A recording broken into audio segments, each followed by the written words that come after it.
ဂျပန်မှာအလုပ်ပြောင်းမယ်ဆိုရင်အရင်ဆုံးလုပ်ကိုလုပ်ရမယ့်အရာကိုသိပါသလားနိုင်ငံခြားသားတယောက်အနေနဲ့ဂျပန်မှာအလုပ်ပြောင်းတာပဲဖြစ်ဖြစ်အလုပ်ထွက်လိုက်တာပဲဖြစ်ဖြစ်လုပ်လိုက်ပြီဆိုလို့ရှိရင်14ရက်အတွင်း New Gan ကို Shozuki Kikinato ni Kansuru Totoke ဆိုတဲ့ဟာကိုတင်ပြီးတော့အကြောင်းကြားရပါမယ်တကယ်လို့အကြောင်းမကြားဘူးဆိုလို့ရှိရင်ဂျပန်ရန်ခံတံဝင်ရိုက်ခံရတတ်ပြီးတော့ဗီဇာတက်တန်းကုန်လုံးနောက်တစ်ခေါက်ပြန်တိုးတဲ့ခါကြလို့ရှိရင်လည်းဗီဇာအတွက်ထိခိုက်တာတွေမရနိုင်တာတွေဖြစ်ကောင်းဖြစ်တတ်တာမို့လို့တေချာပေါက်တင်ဖို့လိုအပ်ပါတယ်ကုမ္ပဏီနဲ့လိုက်ပြီးတော့အကြောင်းကြားပေးသလိုအကြောင်းမကြားပေးတာမျိုးလည်းရှိတာမျိုးတဲ့အတွက်ကြောင့်ကိုယ်တိုင်တေချာအောင်စုံစမ်းစစ်ဆေးပြီးတော့လှုပ်ဆောင်တာပိုကောင်းပါတယ်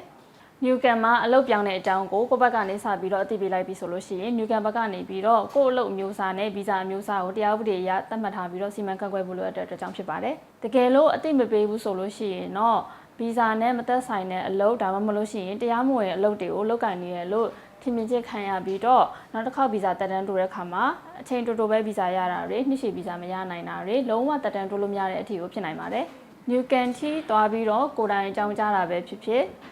စာတိုက်ကနေပြီးတော့တဆင့်အကြောင်းကြားတာပဲဖြစ်ဖြစ်အင်တာနက်ကနေတဆင့်ဆက်သွယ်ပြီးတော့အကြောင်းကြားတာပဲဖြစ်ဖြစ်လှုပ်ဆောင်နိုင်ပါတယ်။ဘသူတွေလိုအပ်လဲဆိုတော့ work visa ကင်ဆောင်ထားတဲ့နိုင်ငံခြားသားနိုင်ငံခြားသူအားလုံးအတွက်ဒီဥပဒေကအကျိုးဝင်ပါတယ်။အလုပ်ပြောင်းတာပဲဖြစ်ဖြစ်အလုပ်ထွက်တာပဲဖြစ်ဖြစ်နောက်အလုပ်အသစ်တစ်ခုမရသေးရင်လည်းပဲ14ရက်အတွင်းကိုအကြောင်းကြားရမှာပဲဖြစ်ပါတယ်။တကယ်လို့14ရက်အတွင်းအကြောင်းမကြားမိတာပဲဖြစ်ဖြစ်မေ့သွားတာပဲဖြစ်ဖြစ်ဆိုရင်တော့မှဒီတိုင်းမထားပဲနဲ့တတိယတဲ့အချိန်မှာတေချာပေါက်အကြောင်းကြားပေးဖို့အတွက်လိုအပ်ပါတယ်ရှင်။